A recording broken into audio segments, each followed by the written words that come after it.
What's going on, guys? Season 2, episode 1 starts in 30 seconds.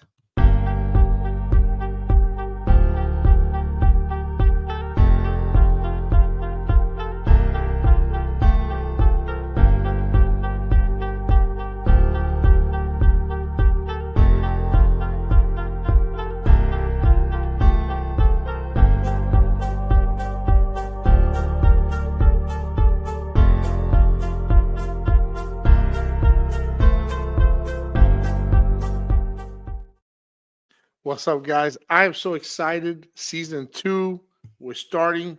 We're kicking it off. Let me tell you something. This episode is brought to you by the B Stream. Is bringing back the buzz, bringing the buzz back to B movies. Check it out. thebstream.com. I'm gonna put the link on, but you can check out facebook.com/the B Stream official. And this streaming service is. I think it starts at $6.99 or $7.99. It's all you can watch. No commercials. No commercials. It's all you can watch. Great B movies. And this was founded by Brad Lyon, a great film director, creator, writer. He's done movies like Thursday the 12th, Monsters on Main Street, Minor League, just to name a few. Great mind, a great film creator as well. And speaking of film, I got an old buddy of mine that he was on a few months ago, Phil Herman, and I got also Will Collazo here with me. Guys, welcome on for the first episode of season 2. Oh, Phil special. Oh, what's up, my brother Phil? What's up, JC? What's going on? What's up, Will? JC, what's up? What's up, man? What's up? I got waiting for this to come out, man. Waiting for this to come out. It's in post. Chapter 3. They're working hard on it. Yeah, I can't wait for that because that's Phil Herman's return to narrative feature films, and it's going to be amazing. I can't wait. I cannot wait to see Everybody's in it. Will's even in it. I did make a cameo. I'm looking forward to it. Man, again, yeah, congratulations on wrapping that up and also Camp Blood 9. Thank you. Unearthed. Silent Night 3. You guys been busy, man. You guys been busy knocking one out after the other. We keep lighting the fire underneath just each other's butts all the time. And the crazy thing about it, one of the craziest things, we're both New Yorkers, and we probably live like 40 minutes apart, and we never met. Are you serious? Yeah, wow. Yeah. Not anymore. I moved to Texas, but for years and years, we were like basically 40 minutes apart. And we never met. It was tough because we both worked.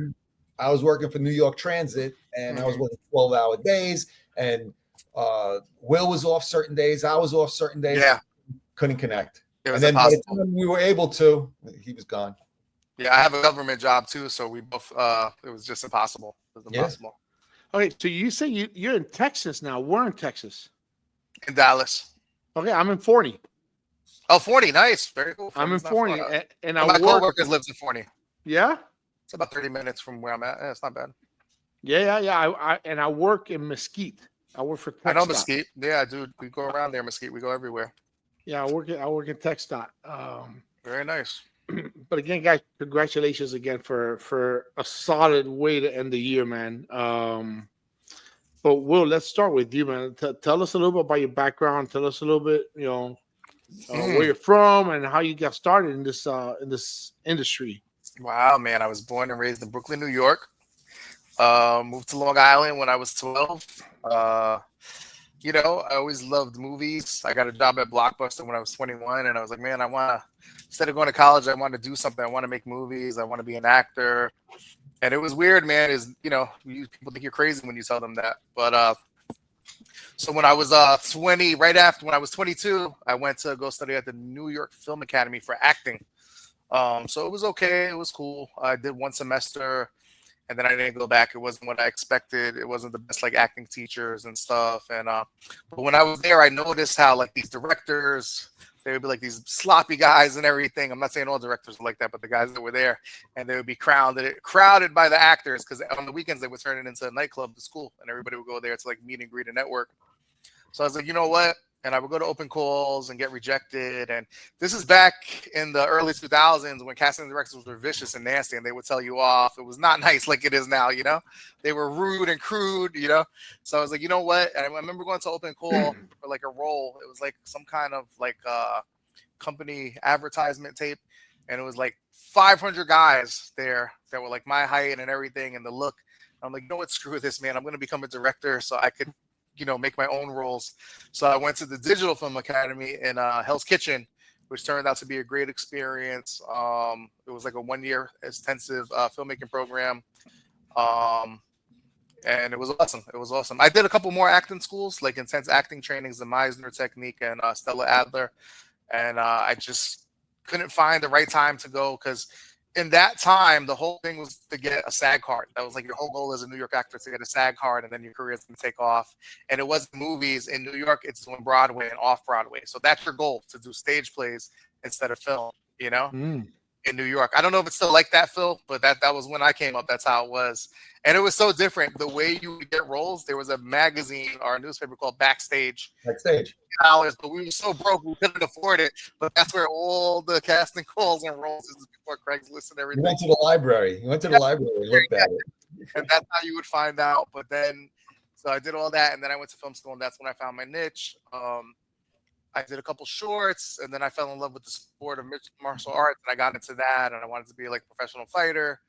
I had an amateur fight, I competed, and it just, you know, didn't work out. I didn't have the dedication, and I got a full-time job, and it was impossible to keep up. And then back in 2014, I made a return to filmmaking. And I was like, you know what? I met this guy named David Sterling, and I call it the LA way of filmmaking, where you do a B movie, you get a small camera crew and actors, and you use 1 or 2 locations, and you make a movie. I mean, Phil was doing this before I even knew about it, which is amazing, which is, I don't even know where Phil learned it from, but it's an amazing trait because in film school, you think you have to have all this money and $1 million budget. I would like to ask Phil how he learned this style because it was passed on to me from David Sterling.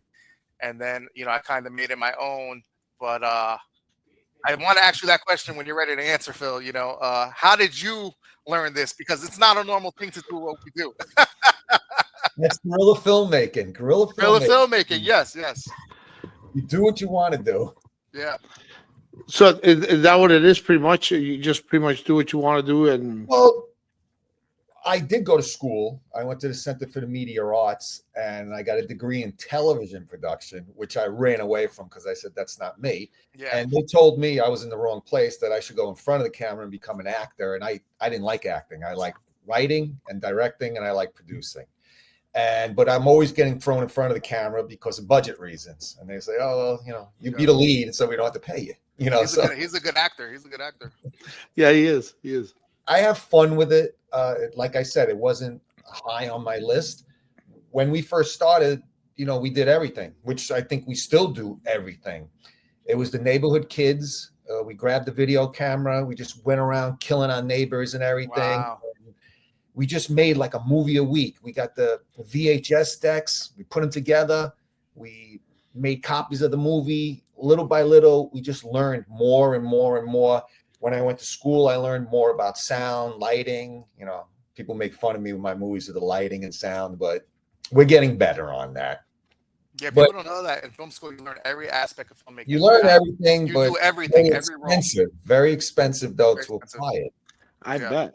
And our movies, you know, we're very, very limited on what, and we put every dime into it. You know, some people don't understand. They go, "Oh, you get like $5,000-$6,000." It's nothing no more. That's nothing. That goes like that, right? Yeah, it's just the cost of making, because everybody's got their hand out.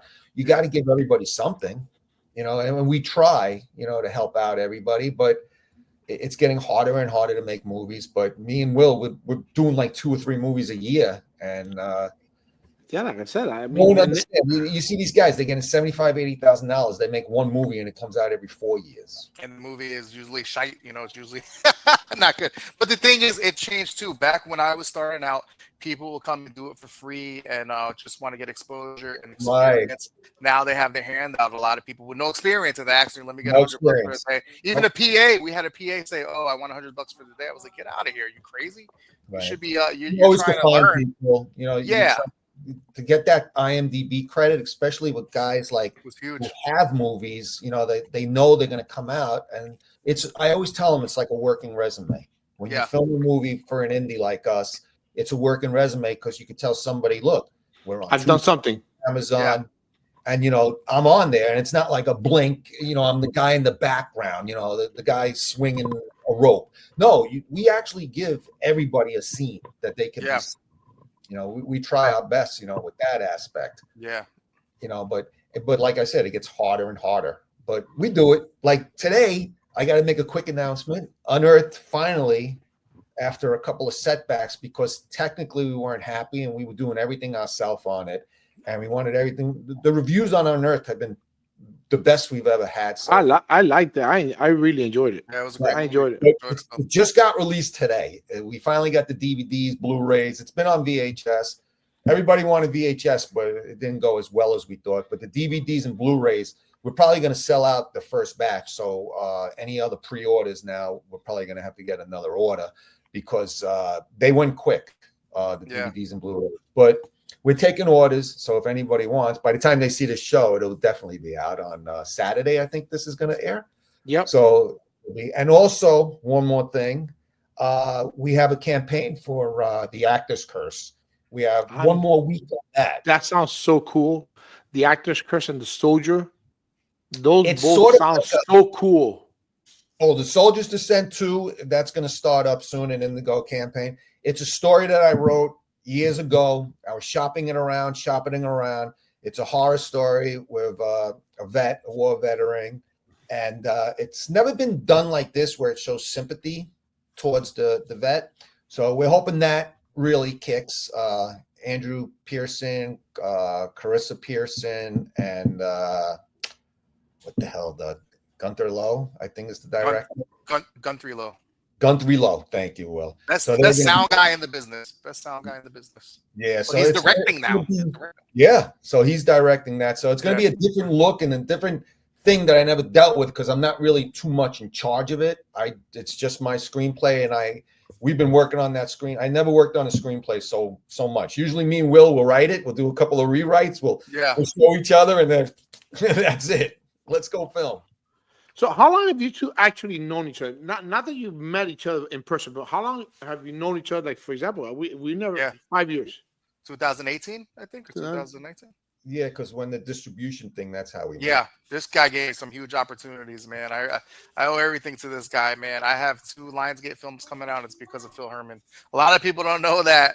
You know, he introduced me to some very important people and gave me some nice low profile. He gave me great opportunities, man. Yeah. You know, me and Will always help each other out, even if we're not in each other's movies or stuff. We're always there to help each other out. And that's the way it should be. And I was just gonna touch that point. That's so important to support each other because I've noticed that I've heard, not because of my experience. Because I'm not an actor. I'm not a director. I'm none of that stuff. But I've always been an enthusiast into film, and now especially lately, especially making friends like you guys and making friends with Michael W. Green and Brad Lyon and all that are independent filmmakers. I'm big into supporting independent films, and pushing the whatever title is the latest or even older. I've noticed that I've heard that it could be very cutthroat. It's brutal. It's vicious. It's brutal. They try and destroy you. They try and take your life from you. It's horrible. But you know what, man? You find good friends like Phil who have your back, man. I come to Phil with so many situations, and he's there, and he has my back, and the same for him. You know, it's just Phil's so busy. I don't ever want to bother him to ask him to be in the movies because he's always doing something. You know, but it's brutal. It's cutthroat. But you got to have tough skin, and you just keep going, man. You keep going, and the cream rises to the top. Don't forget that. Well, I was gonna say when the smoke clears, we'll still be making movies, you know. Yeah. Well, besides the couple of ones I just mentioned, so you guys have done Cheerleader Camp, right? Mm-hmm. Elimination, which is in post-production, I believe, right? Yeah, that's my wife's movie. It's on hold right now, but she's in the editing process of it, so that'll be coming later this year. And Phil, are you involved in that one? Yes, Phil was a producer. Okay. Yeah, and Jacker, obviously Jacker 3, that can't wait. Halloween Shark. That's in pre-production, right? You guys are Yeah, just talking about we're gonna be shooting that in May. and Clown Night, right? Clown Night was a movie that we had to dissolve, so we're not gonna be making Clown Night. I gotta take that off. Clown Night is done. Okay, Yeah, so I sorry gave about it that. to Scratch that. I gave the rights to my buddy Dave Rodriguez. So he's gonna Okay, be so making that. somebody is going to work Yeah, on that one though. he's gonna be taking Cool. it over. Yeah. So again, supporting each other. You gave Yeah. the rights to you created, but you gave the rights to somebody else. Exactly. That's all. That's amazing. Everybody, you give a little piece of the pie. The story with that with Clown Night, not to get into too much details why I gave it up. We were filming it. We were doubling up. We had to finish a pickup day of Camp Blood, and it was a day shoot, and we had like an extra night. So I was let's do an experimental film in like 24 hours where we just run the camera and do a lot of improv and get a feature out of it. And we were filming it, and there was a bad storm in Fort Worth, and we had to evacuate the place that we were at, the location. So we just didn't finish it. So we got like 40 minutes of footage, but due to some complications, we can't use that footage. So my buddy Dave's going to take it over and finish it. All right, cool. Well, that's good. Cool. That's cool because some people will probably put it in the shelf and then, hey, whenever we can, but you pass it on. What else have you guys? What else are you guys looking to working on together? Well, I want to get them on set. I want to do a movie called Vampire Strippers, and I want to bring all the legends like Lloyd Kaufman. I want to bring in Phil there. I want to try and get Danny Trejo and then some other people.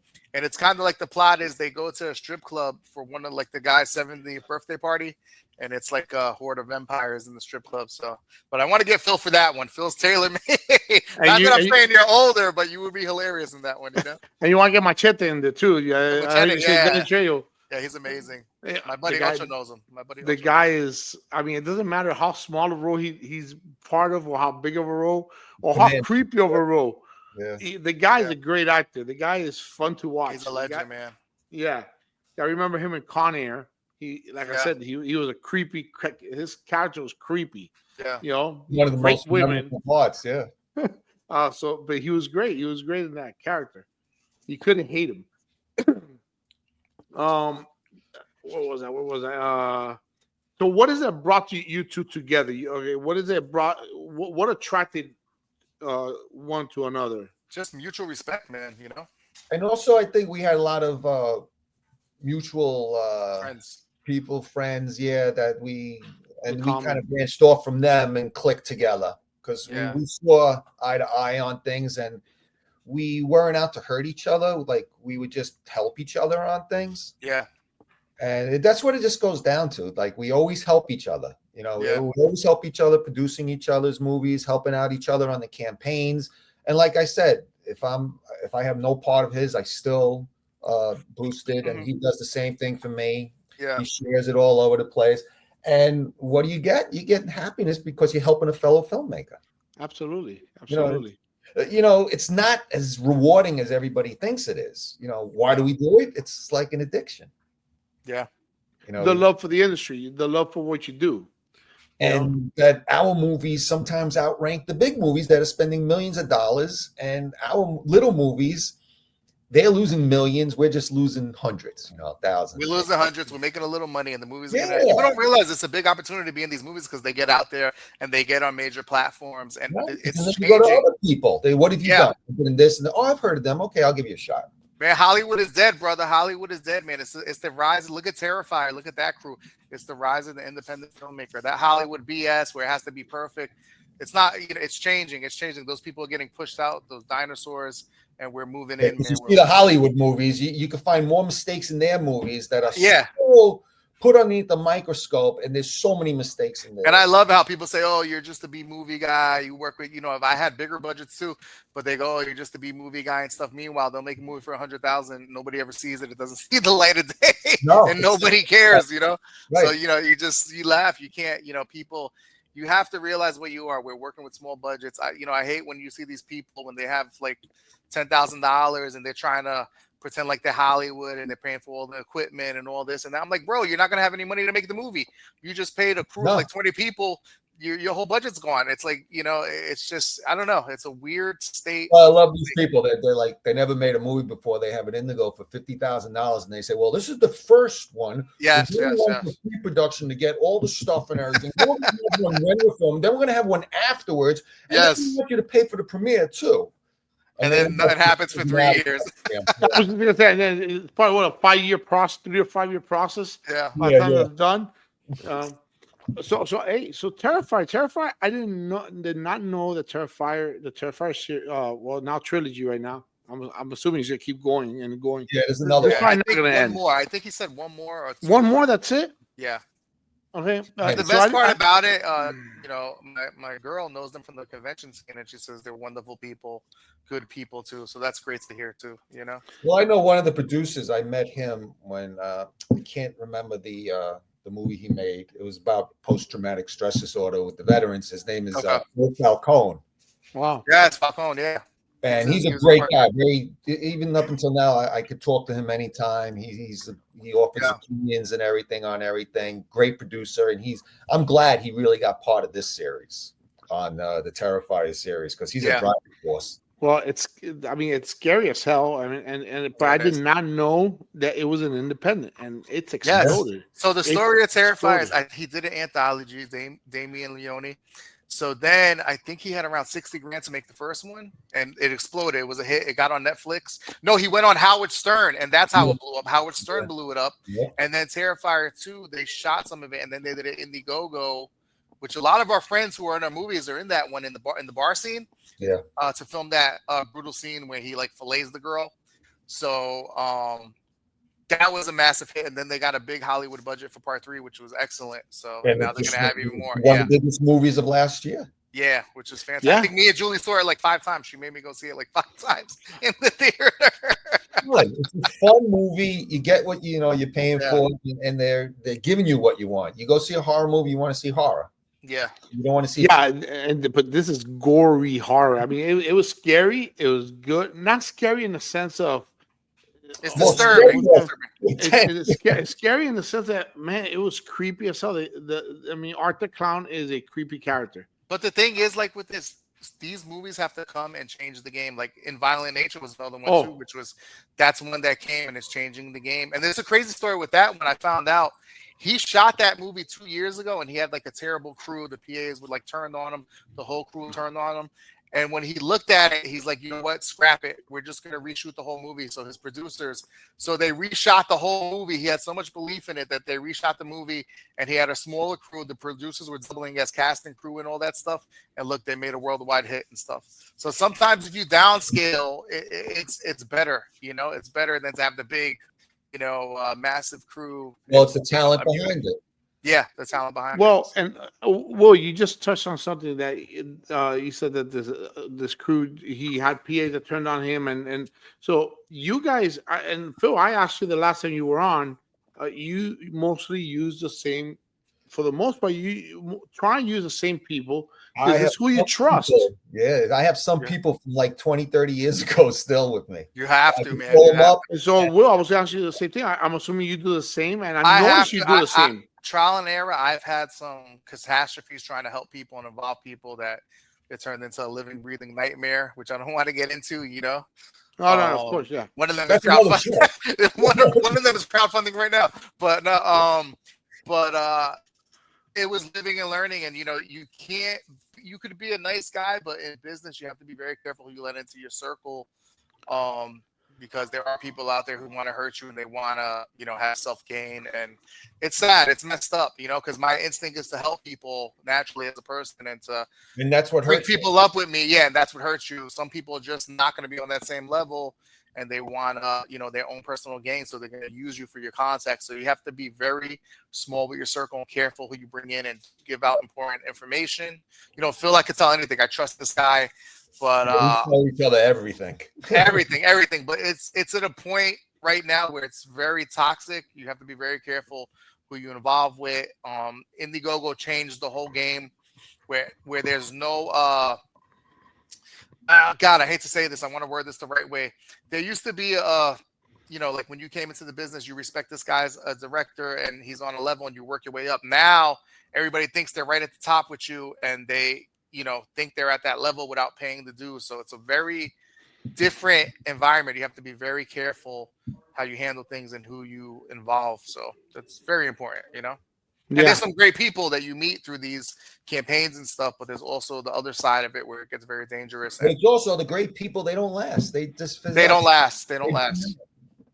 They don't last. Yeah, sadly. It's hard. It's tough. Or they give what happens if they give money to like one of the bigger Indiegogo and they get disappointed and then they just don't want to do it no more. Take it out on everybody. They take it out on everybody, you know. All right, so you guys, where did the love for horror and thriller come from? Because I know you guys throw comedy in there at times, but where did that love for the passion of thriller and horror come from? I'll answer this first. It's basic. It's the cheapest movie genre to make. Yes. You don't need big stars.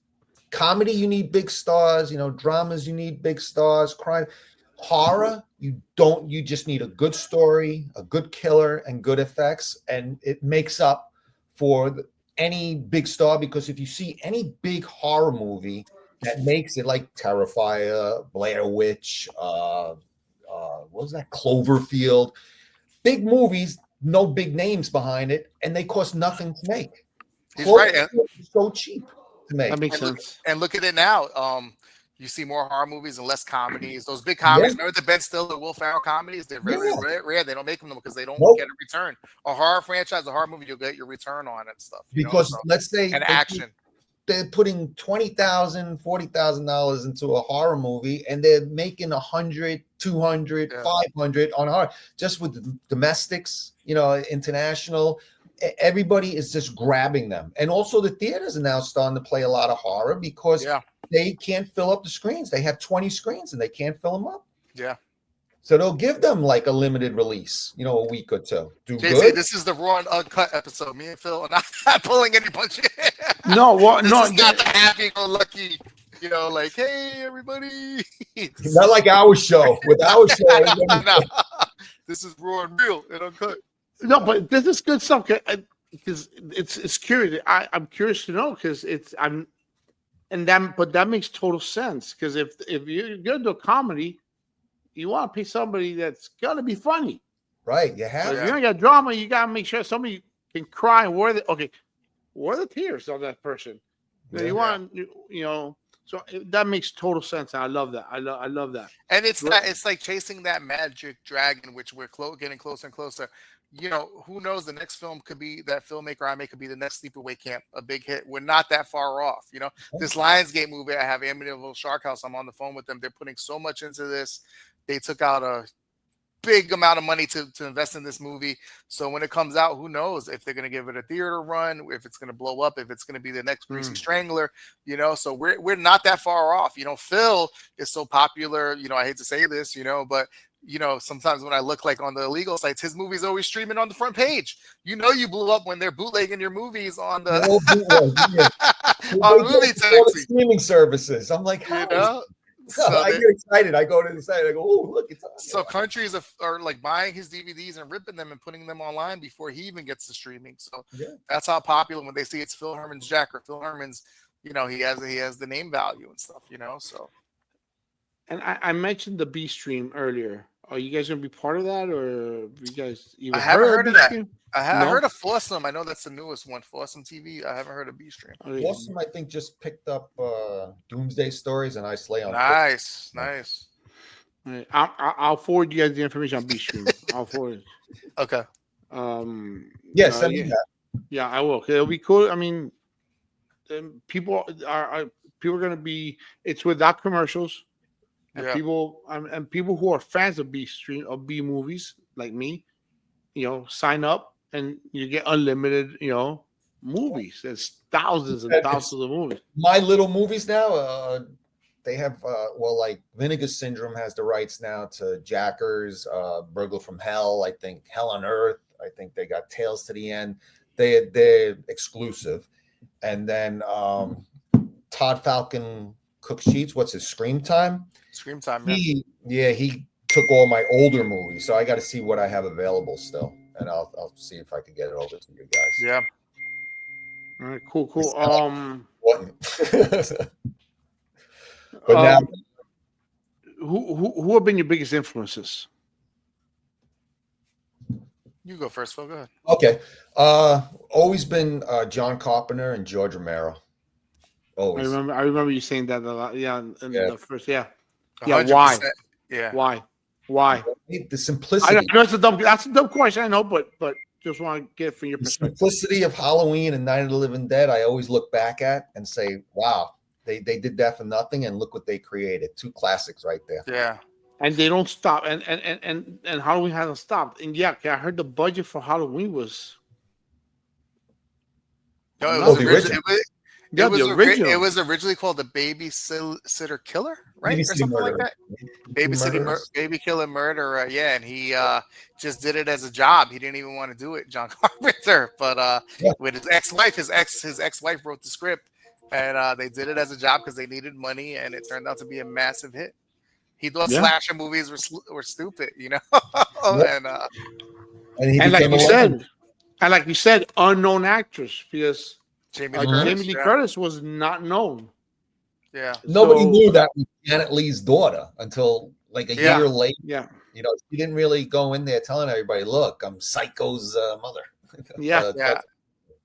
I would What have about to, you, Will? I would have to say when I was starting out, definitely Lloyd Kaufman, and I got to work with him in Silent Night, Bloody Night 3, because it was a New Yorker thing. But you know, you kind of want to no offense to trauma, you want to graduate past trauma, kind of. And then I would say Kevin Smith, before even Lloyd Kaufman, Clerks was the huge inspiration because I was like, holy shit, I feel like I could do this watching Clerks, and I could watch that movie anytime. It's a masterpiece to me.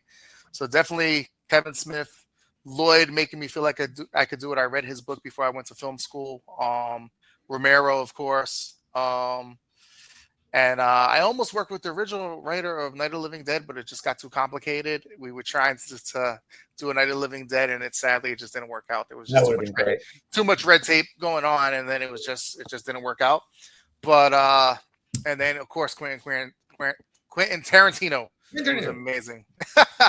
Spit it out. Tarantino's an amazing inspiration too, man. His movies are awesome. There's probably some other people I can't think right now of it. That's great. Yeah. Well, yeah, there's so many in the industry that you can think of. What has been your most exciting film to date? Whether it's been completed or whether it's still in about, what's been your most exciting film to date that you've been a part of? That you've created, or that you've been a part of, that maybe not your own creation out of your own mind, but that you've been a part of in any capacity. They're all special. They're all special in their own way. I guess Amityville's Shark House, because we shot in the studios in LA, and it was like everything went right on it, except for the lead actor was a pain in the ass. He was having a lot of breakdowns. But other than that, we just blocked them out, and we had the best time. The Lionsgate representatives came, so you felt like really important, like the dream was coming true, and we made a really great movie. And it's exciting, man. I think that, and I get to make movies with my beautiful lady, and we just have a blast. Camp Blood 666 Part 2 was the most fun because the crew was really just me and her, and we only had $5,000 to make that, and we rented out a campground, so that was a blast. We had a really good time making it, and it was the first time I got to do the effects.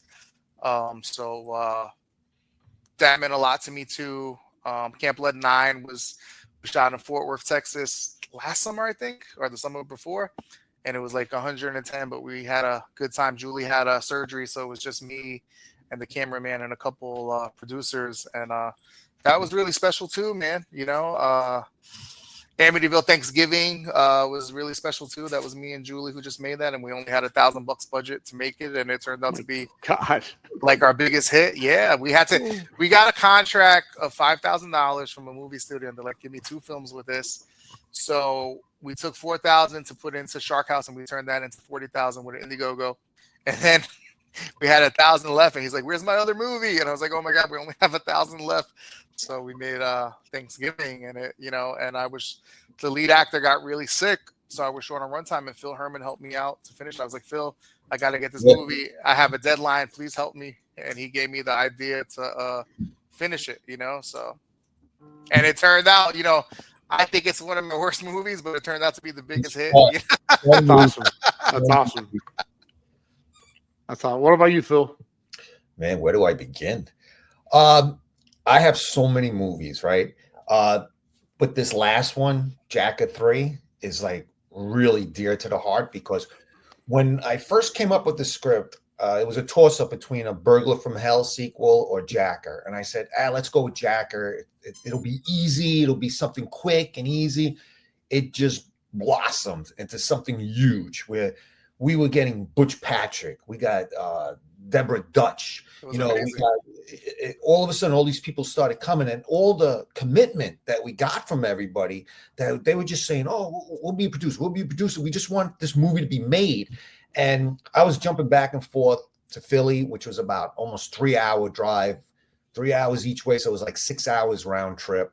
And I was going back and forth, and then they came to New York because we got everybody to film in the original area where we filmed the last scene of the second one, which I felt was special. And we got two of the characters that were in that movie to reprise their roles 30 years later. And that was tough orchestrating all this stuff. We got Marilyn Gigliotti from Clerks. She was in the original Jacker. Jacker. I didn't even catch that. Wow. She was in the original Jacker. She did a nice little thing. We wanted to get her for Jacker 3, but it was tough. But she did a nice little thing for the Jacker 1 and 2 re-release on the Blu-ray. So it was a good family we had on those two movies. And this one, we got like almost everybody that was in the original one. So we're really looking forward to that. The anthologies that I do, the horror tales, doomsday stories, I Slay on Christmas, they like all blended into one because it's always the same team. And we pretty much know the formula already. I come up with the idea, the wraparounds and everything. I give them 4 ideas.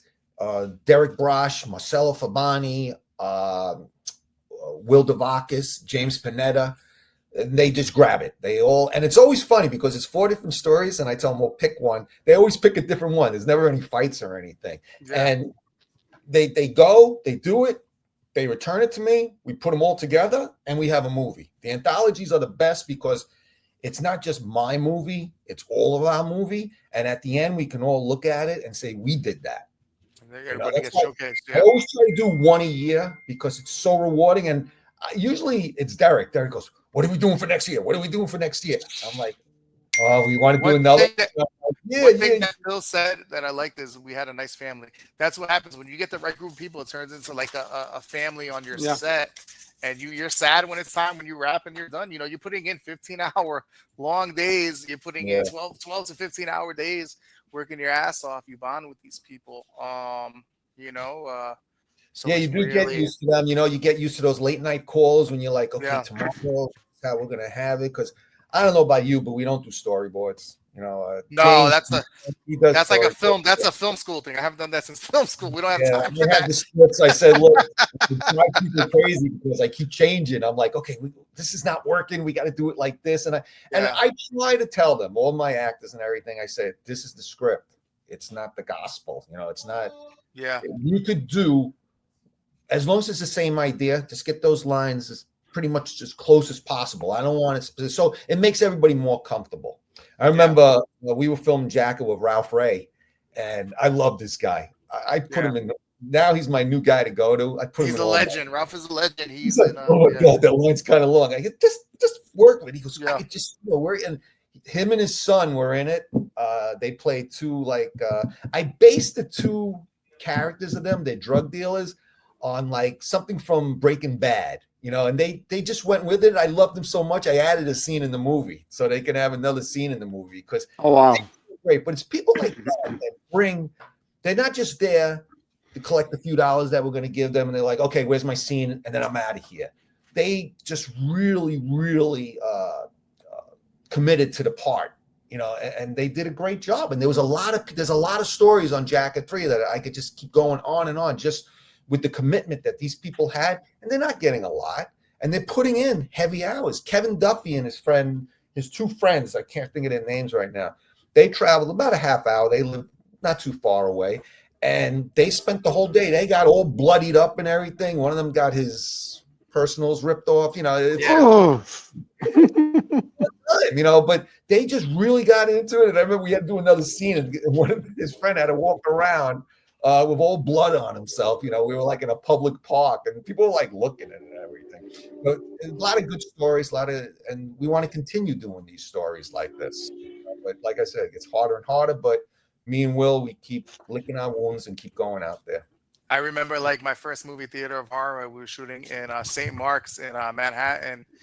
Where is that? That's the East Village. East Village, and one of the actresses, I was wearing a white shirt, and she got blood prints all over my hands. And I remember just walking back to the train station, to Penn Station. Yeah, and I was so proud, man. I'm like, I'm a fucking horror director because I had blood all over my shirt and stuff. I felt so proud, man. You know. Well, that's what happened with us. We were filming in a national park in Jacket 3, and Gore Filth, he's famous online. His buddy and him were doing a scene, and we shot him in the head. And he's got a big bullet hole, blood all over his face and everything. The parks department comes by on an ATV, and they stop and they look at him. They go, "You know why we're stopping, right?" And we're like, Yeah. We ran the other way, and we just left them too. And he's like, "No, why?" And he goes, "Well, you got a hole in your head and you're bleeding. Are you okay?" And the director, James Fernandez, you know, he shows him the camera. We're filming. He goes, "Oh, okay," because, you know, I think somebody was jogging by and saw this, that, you know, they saw me shooting this guy in the head. For real. He looks pretty good. He looks pretty good for being alive, obviously. And the good thing, the things change so much. Now you can take a little black magic camera because they're smaller. You take 2 actors. You take a public place like that. Yeah, but we had like 10 people on the scene because we were doing multiple shoots. Yeah. We had Jim Janso. We had Thomas. Oh, I love Jim. He's amazing. Yeah, Jim's a great guy. I worked with him. We had a lot of people on the set, so I was like, "What's going on here?" The guy looked nervous. He's like, he's got his gun right here. You know, the Parks Department in New York, they get all excited when. Always, yeah. So, but that was, you know, we always have something to talk about afterwards when you film outside. It's great memories, man. It's great memories. It really is every time. So are you guys constantly thinking about movies to make for, like, you know, you just mentioned that that, you know, Derek or Ralph will ask, "Hey, what do we do next year?" So are you guys constantly thinking about a next film or what? You don't mean to.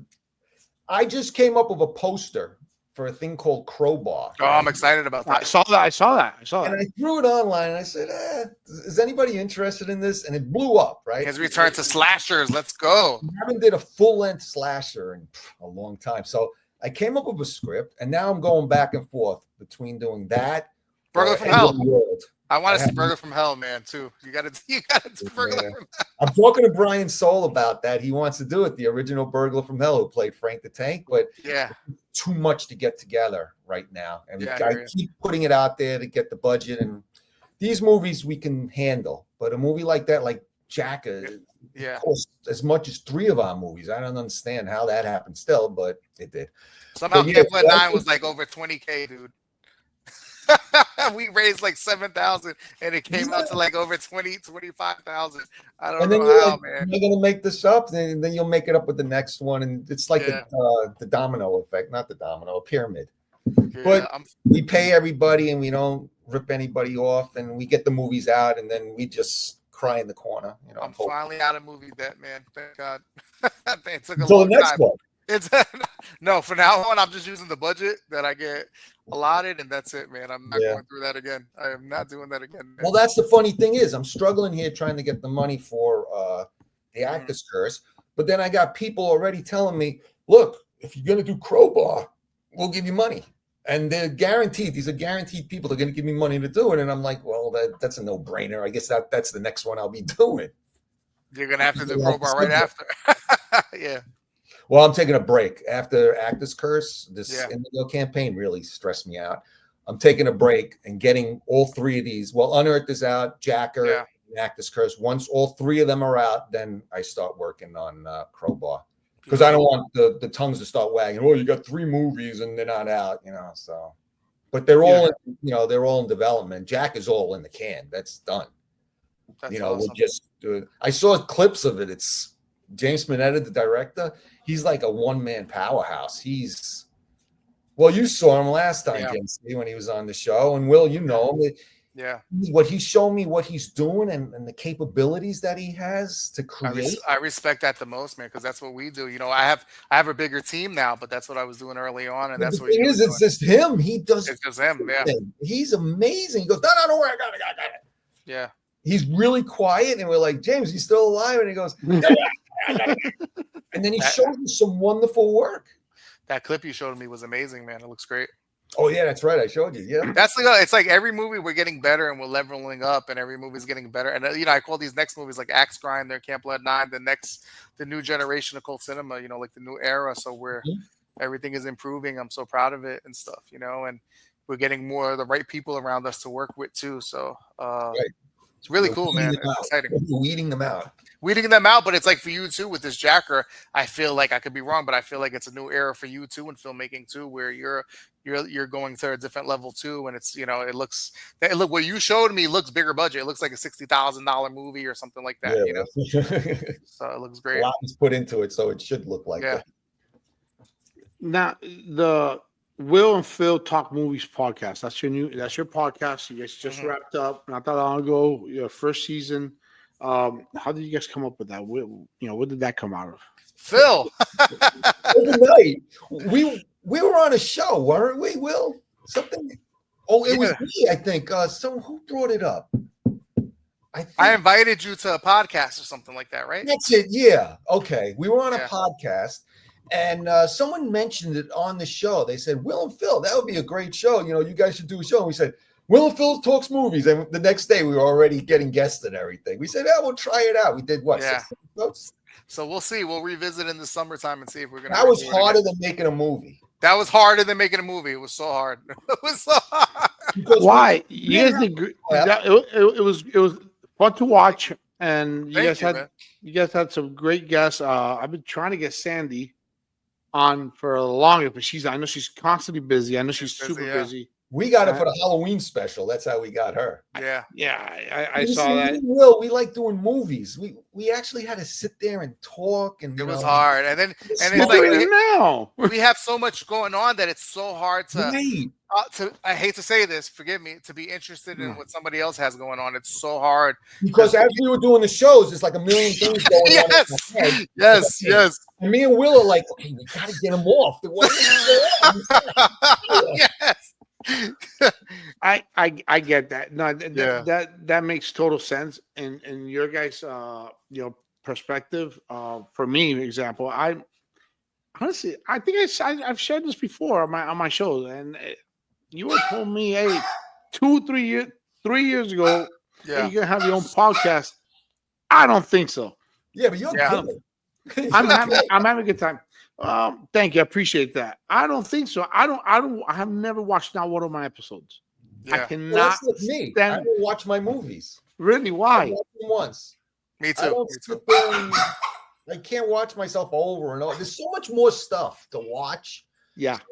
I can't sit there and watch my movie. I'm not gonna lie, the Axe Grinder trailer I love so much. Trailers are different. I watch the trailers. I'll watch like the Silent Night, Bloody Night, Axe Grinder trailer. I watched them like 1,000 times. Like the Axe Grinder 7 trailer. I kept replaying. I love it. I think it's such a good trailer. I kept watching it. By the time the movies come out, we've already seen it like 20, 30 times. Makes sense because you're in it. Yeah. You're in it. You're tired. Yeah. But so are you guys thinking about continuing doing more episodes of your podcast or? Well, that's up to Phil. Because right now we were going to think about the new year, but no time. That one day would take all week for us to prep. I mean, I guess we would get, but after 6 episodes, we were still like, even my girl's like, you have so much going on. How are you doing this? How are you doing this? We said Monday. What's going on Monday? Everything will go on. Yeah, everything. Airport, doctor's offices. You got to pick this one up. Something came up, and then I got a meeting. And Monday's my day off, and it was still jam packed. It was just impossible. Monday Night Football, World Series. Yeah, it just we were like. Well, yeah, I haven't had time to. I completely forgot that the AFC Championship game and the NFC Championship was this weekend. I missed it. Yeah, I got to watch it this morning. I forgot the National Championship game. I forgot that one too. I mean, I haven't had time for sports really.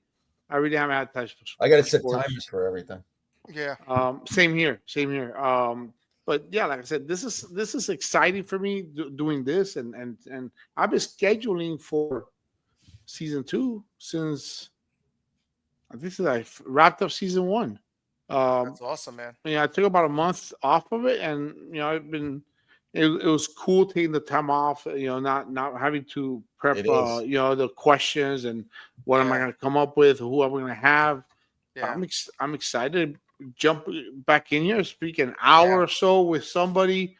You're tougher than us, man, because it's hard. Phil has a million things he's wheeling, dealing, all the directors. I mean, during that, he's in the middle of his anthology film, and he's dealing with all the films and directors and deadlines. Me, I'm also a content creator. And you're working full time still. And I'm working full time. And I'm a content creator. I have to do my TikToks. It's bringing in a lot of freaking money for me, so I have to do that stuff. So it just gets. We were just so overwhelmed by the end of it, where we were just like looking at the watch to get off. The only thing we had going for us when we did our shows, it was like that thing, 7 Degrees of Kevin Bacon. Every person, we tried to say we didn't want to get people too connected with us because we didn't want to rehash our stuff. We wanted to find a video.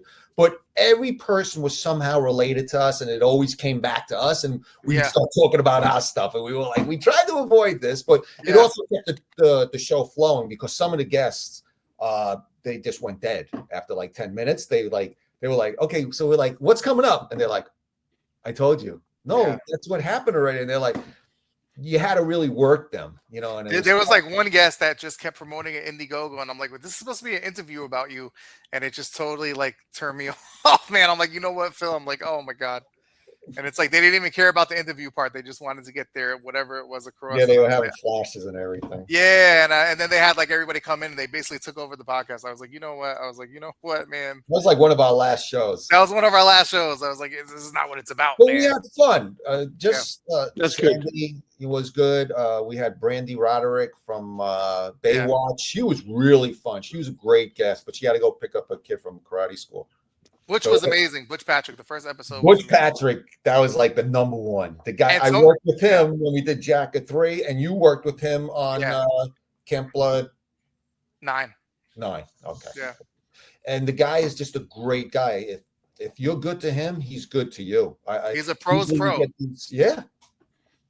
We went to meet him at the Chiller convention. And he says, okay, you guys got a half hour to film with me. I was so scared. I remember and we went through, we got everything done. And I was like, holy crap, we did a whole kill scene and everything in a half hour. And he was on mark. He goes, I'm going to change the script around a little. I said, you do whatever you want. Because me and him worked on the script like a couple of weeks before we were on the phone together. And he got his girlfriend in it. And he got this guy that travels with him, Douglas Rowan, maybe? Woof Woof. He sells the Woof Woof dolls. Yeah. I saw that.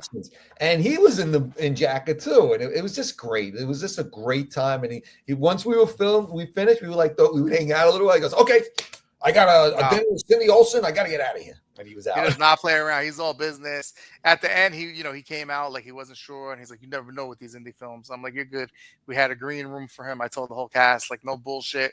Treat him like a professional. I don't want nobody hassling him for autographs. And then by the end of it, he was laughing and joking around and having a blast. So. Yeah, he was great. I didn't even have a chance to get an autograph. I got one picture with him, because he bought all these professional. He brought all these signed autographs and Eddie Munster thing, and then freaking, I'm not gonna say no names. Somebody got there early and took a bunch of them, so I never even got to see one. Oh, I wonder who. The one lazy guy who didn't do anything on set. Yeah, I wonder who. So you live and learn. Guys, any interesting, funny stories about on set that you guys want to share, or any oh God, so many. I know, I'm sure there's many, especially with as many movies that you guys have done. Try and keep it not rated. Yeah, I'm trying to try and keep it. I got my wife watches this, my mother-in-law watches. No, I don't have any stories like that. Basically, the funniest, craziest moments is anything that has to do with effects, like blood and everything. Those are usually craziest times that people they'll be getting killed and they'll start cracking up, things like that. It's unexpected things. The most unexpected things are usually the funniest things. And, you look back, like, or you'll have one person, they have the easiest line, like the man went across the street, and you do 50 takes, things I like was just that. You gonna look ask you, how back. many takes? Yeah, I mean, that's hilarious. Well, coming to takes, James Panetta, the director that I've been dealing with, we get it all the time. But he's a perfectionist, and he goes, "That was great, but let's do it again." And he'll do like 10 takes, even if we do get it right. And it works because in the end, when you look at the edit, it's like flawless, the scenes, and it's so worth it. But it's every scene you get this long line, you're like, "Shit, I got it." And then he goes, "Do it again." And you're like, "Oh no, I can't do it again. I just came out and I can't do it again." Wow. So But I guess mine is from Night of the Zomgles. We shot it in like 2021 or 2022. The craziest, most wildest set I've ever been on. And there's an actor called Mike Ferguson, and he like acts so hard, like he put so much into it that we were doing a scene and it was like hot in there in a close space, and he like basically collapsed and couldn't breathe. I don't know if he had asthma, and he's like, he can't breathe. He's like, "Will, I can't breathe," and he's like holding his chest and stuff. And then I hear people talking through the scene, so I come out. I'm like, "You mother effers, better shut up! Mike Ferguson is having a heart attack right now." So many things happened on that set. It was the way jargon is, set jargon, and it's not. You don't act like a 12-year-old and yell at everybody and curse at everybody. That's how you get punched in the face, to be honest with you. So he was, we're not, we're New Yorkers. We're tough guys. We don't play around like that, man. That's you know right. what I'm saying? We're not sissies. We're not going to let somebody bully and talk to people like that. So he was just out of control and just, but some people were backing him. Somehow he formed like a clique and people were supporting him. And I'm like, dude, it's not going to happen on my set. And it was such a massive set that I couldn't keep control of everything that was going on, And then there was I don't want to get into that part. It's too hot for the podcast, That's the next time we come. There was a famous scream queen on that set that would try to fist fight me too. That wanted to fist fight me, but thank God. Really? Yeah. And don't say the name this time. I won't say the name. Well, we can always edit it out. Hey, listen, whatever you want, edit it out. We could. I had a guy once who spoke about a little personal, and then he called me the next day, AGC. Can you edit that out? I go, man, I can take off whatever you want, whatever you do not want to share. Yeah. And I always try to tell people, hey, if I ask something and you don't, tell me, I don't want to talk about that. It's all right. Yeah. We don't talk about it. I'm here for you. This is about you. This episode is always about you. What? Last question before I let you guys go. What is something you guys appreciate of each other? Phil is one of the most honest, caring, good person, but he's also no slouch. He's no slouch, man. He's fast talking. He's from freaking Queens, man. He doesn't play around. You got to respect that. He'll tell you, if he's trying to screw him over, he'll tell you F you. But Phil is a good, genuine person who's very talented. And I can't wait. I can't wait till he gets his due, man. I can't wait till he gets his due. And people appreciate him for what he is, man. See how we both answered both at the same time? Honesty. Yeah, you both said at the same time. It's amazing. You have to be, because you deal with a lot of fake people, so you have to be honest. People think I'm crazy because I'm honest. It's just honestly just being honest, man. He is crazy. I'm not gonna kiss somebody's ass. From my background, what I've come through and stuff, and what I've been through, I'm not gonna be fake and kiss somebody's butt. It's just not who I am. No, I mean the honesty and with respect. And there's fake people everywhere. I mean, there's a lot. Anywhere you go, actors, but they should get into acting. But there's one thing that I've learned: be is a quote from the Bible: "Be as gentle as a dove and wise as a wolf." That's how you have to be in this industry. But at the same time, I've made this mistake of being too nice, and people were talking crazy around me and doing crazy things, and I was like, "Oh, they'll learn." And no, they didn't learn. They just got worse, and they became some of the biggest monsters in my life. So when you come across those people, cut them out right away or confront them right away and say, "Listen, this is wrong. You're not going to be involved with us if you keep doing this. Don't be the nice guy." Yes, let them know right away. Even if you got to curse them out and get into a fight, let them know right away. It's standing on your business and being a man. And sometimes I let the nice guy take over, and I paid for it. So definitely, that's my advice to anybody who sees this. When somebody starts acting crazy, don't worry about being a meanie or whatever you want to call it. Let them know. Yeah, cut them out. Cut them out. Sometimes you got to cut certain people, not just out of whatever project you're in, but out of your life, and Yes. not deal with that person anymore. And sometimes that's Swiftly and even quickly. family. Yeah, swiftly Sometimes and that's even quickly, man. family. Yeah. Yeah. We're dealing with a lot of money. We're dealing with a lot of time and opportunity. We don't have time to play around with Nobody needs to drag you down. people with delusions of grandeur. You know. Makes sense. Makes sense. Guys, thank you so much for being here with me. Didn't get to talk about my experience, but I'll share that with you guys off Yeah. off of this. Yes. I had the opportunity this past Saturday to go on my very first casting call. That was a lot of fun. Nice, man. That was a lot of fun. But yeah, folks, go ahead and like it, share it, subscribe to this podcast, especially this episode, and check these guys out. Their information is going to be on the description of this episode, along with the B stream information. Guys, God bless you guys. Thank you so God bless. much. Phil, Love you brother. guys. Talk to you soon. I'll talk to you guys Thank later. you, JC. Thanks. Have a good night, Yes, sir. gentlemen. Jason, have a good one. You too.